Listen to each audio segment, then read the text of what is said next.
Hi hello నమస్తే welcome to our channel. నేను మీ సిరి. ఈరోజు మనం చెప్పుకోబోయే కథ మిసెస్ అగస్త్య పార్ట్ 124. కథలోకి వెళ్ళే ముందు వీడియోని లైక్ చేయడం మర్చిపోకండి ఫ్రెండ్స్. ఇక రండి. అంత పని చేయకు. నేను లేకపోతే నువ్వు ఎలా బ్రతుకుతావో ఏంటో. బొత్తిగా లోకం తెలియదు నీకు. ఆమె డ్రామాటిక్గా చెప్తుంటే అతని కోపం దాచుకోలేకపోయాడు. అప్రయత్నంగా చిరునవ్వు చిందించాడు. బాబోయ్, ఈ నవ్వు చూడు, కోట్లు కూడా సరిపోవు. హమ్మయ్య, ఇప్పుడు మనశ్శాంతిగా ఉంది. అతని చుట్టూ నెమ్మదిగా చేతులు పోనిస్తూ చెప్పింది శ్రీద.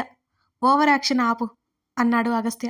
అరే, అంతలోనే విసుకేంటి తమరికి అని కనురెప్పలు టప్టపలాడించింది. అతని చేతులు నెమ్మదిగా ఆమె వీపు మీదకి చేరాయి. అటు ఇటు కదులుతున్నాయి.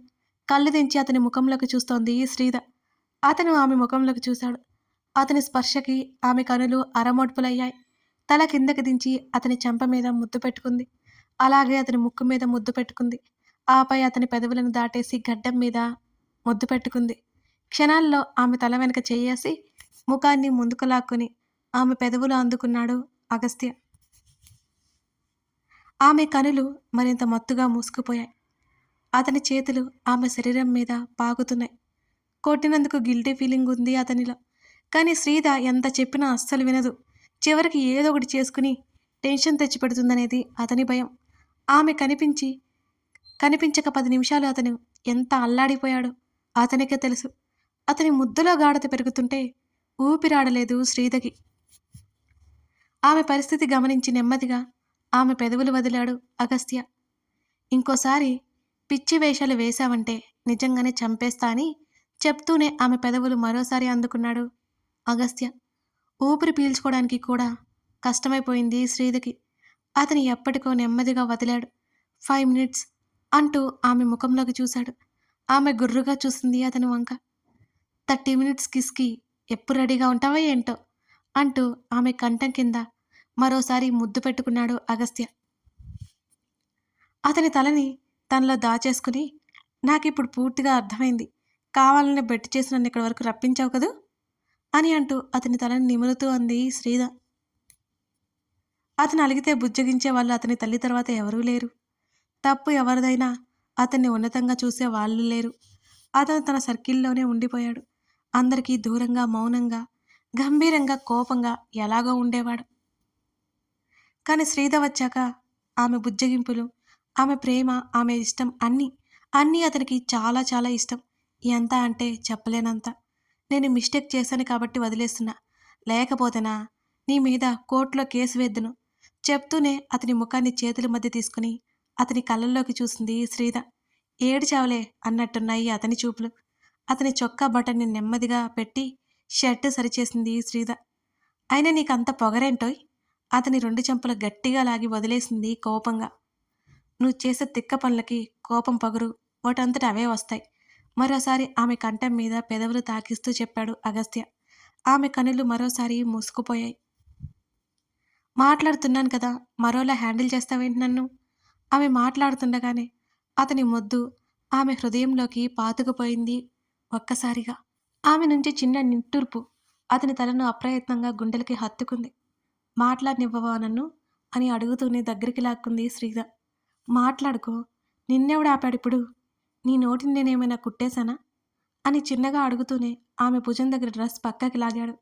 ఆఫీస్ అనే విషయం గుర్తొచ్చి టక్కున లేవాలని చూసిన శ్రీద లేవలేకపోయింది. ఇదిగో, ఇలాంటివన్నీ ఇంట్లో పెట్టుకోవాలి. ఆమె చెప్తుండగానే ఆమె భుజం మీద మరోసారి ముద్దు పెట్టుకున్నాడు. So what?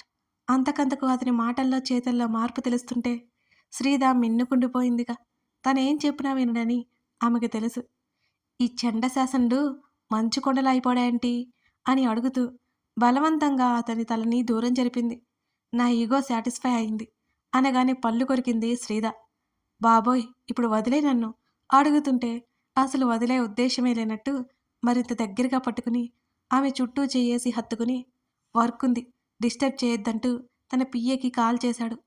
ఓయ్ ఓయ్, నైట్ కూడా నాకు నిద్రలేదు, ఇప్పుడు వదిలే బాబు. అతని చేష్టలకి బెదిరిపోయింది శ్రీద. సమస్య లేదు. ఆమెను అలాగే 2 చేతుల మధ్య పట్టుకుని తన పర్సనల్ రూమ్లోకి తీసుకెళ్లాడు అగస్త్య. ఈ మధ్య దీని వాడకం తగ్గింది. ఆ చిన్న సైజు బెడ్ మీద ఆమెను చేరుస్తూ అన్నాడు. Please help me.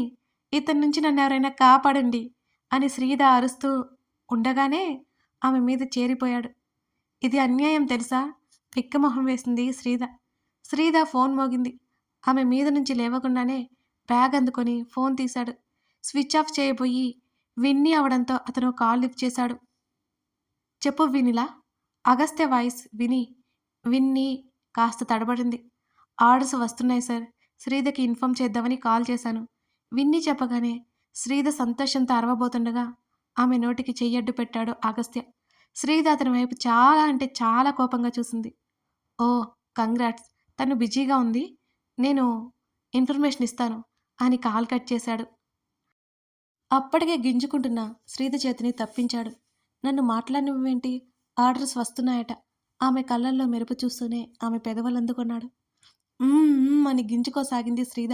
ఆమె చెప్తూనే ఉన్నా అతను ఆమెని మాట్లాడనివ్వలేదు. అతను దూరం జరగగానే అసలు నువ్వేం చేస్తున్నావో అర్థమవుతుందా? శ్రీద గట్టిగా అరుస్తుంటే మరోసారి ముద్దు పెట్టుకున్నాడు అతను. ఇక మాట్లాడిన ప్రతిసారి ఇంతే అని గుర్రుగా చూసింది శ్రీద. అసలే హ్యాపీగా ఉంది. అతని హ్యాపీనెస్ చెడగొట్టడం ఇష్టం లేదు. నేనిప్పుడు అలిగాను, బుజ్జగించు అంటూ మొహం పక్కకు తిప్పుకోగానే ఆమె చెంప మీద ముద్దు పెట్టుకున్నాడు అగస్త్య. శ్రీద అతని వంక కళ్ళు చిన్నవి చేసి చూసింది. అలాంటివి ఎక్స్పెక్ట్ చేయకు నా నుంచి. కాస్త కిందకు జారి ఆమె హృదయం మీద చంపానించాడు. మోసం. నేనిప్పటి వరకు నిన్ను బుజ్జగించలేదు అని అడిగింది శ్రీద. అది నీ జన్మ హక్కు అని అన్నాడు. అతని నడుం మీద గిల్లింది గట్టిగా. అతను కాస్త కూడా రియాక్ట్ కాకపోవడంతో కళ్ళు పెద్దవి చేసుకుని మరీ చూసింది శ్రీద. నువ్వు మనిషివా మరమనిషివా అని అడిగింది. నీకే తెలియాలి అంటూ ప్రణయానికి సిద్ధమైపోయాడు అగస్త్య. శరీరానికి అంటుకున్న చిరుచెమటని ఏసీ గాలి పారిపోయేలా చేయాలని ప్రయత్నం చేస్తోంది. ఒకవైపు తిరిగి కళ్ళు మూసుకుని పడుకుంది శ్రీద. వాష్రూమ్ నుంచి బయటకు వచ్చిన అతను టవల్తో ముఖం తుడుచుకుంటూ ఆమెను చూశాడు. ఆమె నడుము వరకు ఉన్న బ్లాంకెట్ ఆమె వీపుని బహిర్గతం చేస్తోంది. అతని గుర్తులు ఆమె వీపు మీద స్పష్టంగా కనిపిస్తున్నాయి. చొక్కా తగిలించుకొని ఆమె దగ్గరికి వెళ్ళి పక్కన కూర్చున్నాడు అగస్త్య. ముందుకు వంగి ఆమె వీపు మీద ముద్దు పెట్టుకున్నాడు. తల తిప్పి చూసిన అతనికి శ్రీద నిద్రపోతూ కనిపించింది. ఒక్క క్షణం ఆశ్చర్యపోయినా అదంతా మామూలే కాబట్టి నవ్వుకున్నాడు. నిద్రపోవాలంటే నీ తర్వాతే నిద్ర రాక్షసి అని ముద్దుగా కసురుకొని ఆమె మెడ వరకు కప్పేశాడు. ఆ గదిలో చిందరవందరగా పడిన ఆమె వస్తువులను తీసి పక్కన పెట్టేశాడు. మరో 2 గంటల తర్వాత అతని పని ముగించుకుని వచ్చేసరికి శ్రీద ఇంకా పడుకునే ఉంది. అతని చేతిలో ఉన్న బాక్స్ పక్కన పెట్టి సెనరిటా అంటూ ఆమె చెంప తట్టాడు. అతన్ని మరోసారి పిలవడంతో ఇక నెమ్మదిగా కదిలి కళ్ళెత్తి చూసింది శ్రీద. ఓయ్, అప్పుడే వచ్చేసావా రావణ్? నిద్ర మధ్యలోనే అడిగి మళ్ళీ అతని వైపుకు తిరిగి పడుకుంది. మరో నిమిషానికి అతని చెయ్యి ఆమె శరీరం మీద పడగానే ఉలిక్కిపడి దుప్పటి గట్టిగా లాక్కొని బెదురుగా చూసింది. చుట్టూ గమనించిన శ్రీదకి ఎక్కడుందో అప్పుడు అర్థమైంది. ఒక్కసారిగా లాగే దుప్పటి పట్టుకుని గబాలన పైకి లేచింది. అతని వైపు చూడగా సన్నగా నవ్వుతూ కళ్ళెగరేశాడు అగస్త్య. బుద్ధుంటే ఇంకోసారి ఆఫీస్కి రాను. పళ్ళు నూరుతూ చూసింది శ్రీద. చిందరవందరగా ఉన్న ఆమె జుట్టు అంతా పైకి పెట్టుకుంది. డ్రెస్ కోసం వెతుక్కుంటుండగా ఆమె ముందు బాక్స్ పెట్టాడు.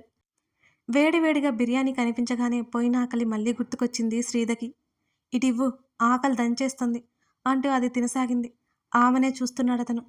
పెట్టనా నీకు కూడా అంటూ అతని నోటి దగ్గరికి తీసుకొచ్చింది. నాకొద్దు, నువ్వు తినే అన్నాడు. బయట ఫుడ్ తిని ఎన్ని రోజులైంది? లొట్టలేసుకుంటూ తింటూ చెప్పింది శ్రీద. ఆ మాటకు అతను నవ్వాడు. ఎందుకు నవ్వుతున్నావు? నిజమే కదా చెప్తున్నాను. రాక్షసుడివైపోతున్నావు నువ్వు అంటూ గుర్రుగా చూసింది. తింటూనే సడన్గా ఏదో గుర్తుకొచ్చినట్లు అవి ఏం చేస్తుందో ఏంటో అని గబుక్కున ఫోన్ అందుకుని బామ్మకి కాల్ చేసింది శ్రీద. తన కూతురు భోజనం చేసి ఆడుకుని నిద్రపోతుందని బామ్మ చెప్పడంతో రిలాక్స్ అయ్యి తినడం ప్రారంభించింది శ్రీద. ఫుడ్ ఖాళీ చేసి నేను ఫ్రెష్ అయి వస్తాను అంటూ అలాగే ఈడ్చుకుంటూ బాత్రూంలోకి వెళ్ళిపోయింది. ఆమె వచ్చేసరికి అతను అన్నీ సర్దిపెట్టి క్లియర్ చేశాడు. గెట్ అవుట్, డ్రెస్ చేంజ్ చేసుకోవాలి నేను అంటుంటే రిక్వెస్ట్ చేస్తే వెళ్ళేవాడిని, ఇప్పుడు అస్సలు వెళ్ళను. అలాగే బెడ్ మీద కూర్చున్నాడు అగస్త్య ఆమెనే చూస్తూ. దుర్మార్గుడా అనుకుంటూ పళ్ళు నూరుకుంది శ్రీద. ఉండు, నాకేమైనా భయమా అంటూ గబగబా మార్చేసుకుంది. సిగ్గు లేకపోతే సరి. తన్నే చూస్తున్న అతని కళ్ళకు చేతులడ్డు పెట్టింది శ్రీధ. ఇడియట్ పద అన్నాడు ఆమె చేతులు అడ్డు తప్పించి. మేకప్ వేసుకోవాలి, వెయిట్ చేయి. వచ్చేటప్పుడు ఫ్రెష్గా ఫ్లవర్ లాగా వచ్చాను, ఇప్పుడేమో నలిపి పడేశావు అంటుంటే అతని పెదవులు మరోసారి విచ్చుకున్నాయి. రెడీ అవుతున్నంతసేపు గొనుగుతూనే ఉంది శ్రీధ.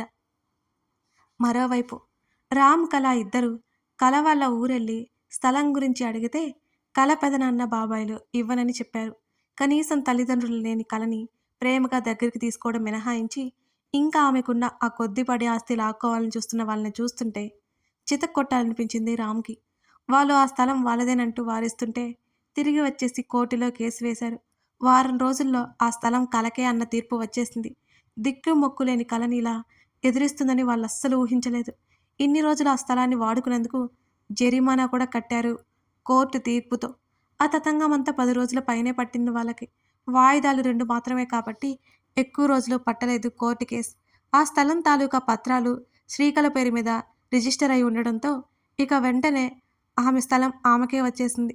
దాన్ని పెట్టి లోన్ తీసుకోవాలని తిరుగుతున్నాడు రామ్. లోన్ ఇవ్వాలంటే అందులో 1%, 10% అంటూ బ్యాంకు వాళ్ళు కమిషన్ అడుగుతుంటే చిరాకు వేసింది అతనికి. అందుకే తెలిసిన వాళ్ళ ద్వారా తీసుకోవాలని కొన్ని రోజులు ఆ ప్రయత్నాన్ని ఆపాడు. ఇంకా తను కాస్త డబ్బు సంపాదించి ఆ తర్వాత తను అనుకున్నది చేయాలని రామ్ ఆలోచన. అందుకే ఆ స్థలాన్ని ఆ ఊర్లోనే రెంట్‌కిచ్చి వచ్చారు ఇద్దరు. ఎంత పేదరికంలోకి వచ్చి పడ్డా కొన్ని అలవాట్లు ఇంకా రామ్‌కి పోలేదు. అలవాటుగా పొద్దున్నే జాగింగ్‌కి వెళ్ళొచ్చాడు. అతను వచ్చి రాగానే కళ వేడివేడిగా కాఫీ అందించింది. అది తీసుకుని హాల్‌లో కూర్చున్నాడు. ఆమె ఇల్లు తుడుస్తోంది. ఆమె మెడలో ఉన్న పసుపు తాడు మీద అతని దృష్టి పడింది. అది బాగా కలర్ పోయింది. ఆమె పనులు చేసుకుంటుంటే రామ్ గమనిస్తున్నాడు. బావా, బాక్స్ కట్టేశాను. నువ్వు రెడీ అయి వస్తే టిఫిన్ చేస్తాను. ఇప్పుడే చేశానంటే చల్లారిపోతుంది అంటూ కిచెన్లో నుంచి ఏదో పని చేసుకుంటూ చెప్పింది. ఏం చేస్తున్నావు? ఏమైనా కావాలా బావా? లేదు, మాట్లాడాలి అన్నాడు. 5 నిమిషాలు వచ్చేస్తాను అన్నది. సరే. ఆమె చేతులు తుడుచుకుంటూ బయటకొచ్చింది. రామ్ పక్కనే కూర్చుని ఏమైంది బావా అని అడిగింది కళ అతను తీక్షణంగా చూస్తుంటే. అతని చెయ్యి ఆమె మెడలో ఉన్న మంగళసూత్రాలను బయటకు వేసింది. అయోమయంగా అతని వైపు చూసింది కళ. ఏంటి బావా అలా చూస్తున్నావు? ఏమైంది? అదే అయోమయంతో అడిగింది ఆమె. ఆమె ముఖంలో ఇంకా కంగారు పోలేదు. ఇదంతా కలర్ పోయింది కదే. 2 మంగళసూత్రాలను కట్టి ఉంచిన పసుపు దాడిని చూస్తూ అన్నాడు రామ్. ఓహో అదా!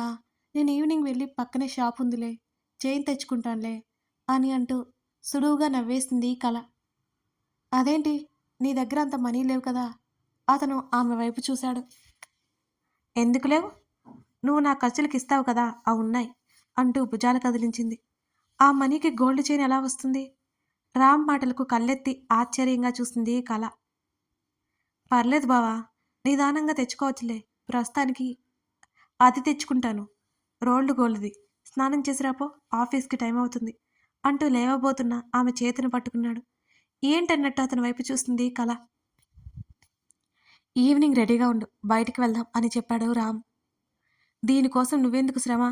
నేను తెచ్చుకుంటానులే అతనికి నచ్చచెప్పబోయింది కళ. మాట్లాడకుండా చెప్పింది చెయ్యి అంటూ అతను గదిలోకి వెళ్ళిపోయాడు అక్కడి నుంచి. అయోమయంగానే కిచెన్లోకి వెళ్ళిపోయింది కళ. కథ కొనసాగుతోంది. ఇదన్నమాట సంగతి.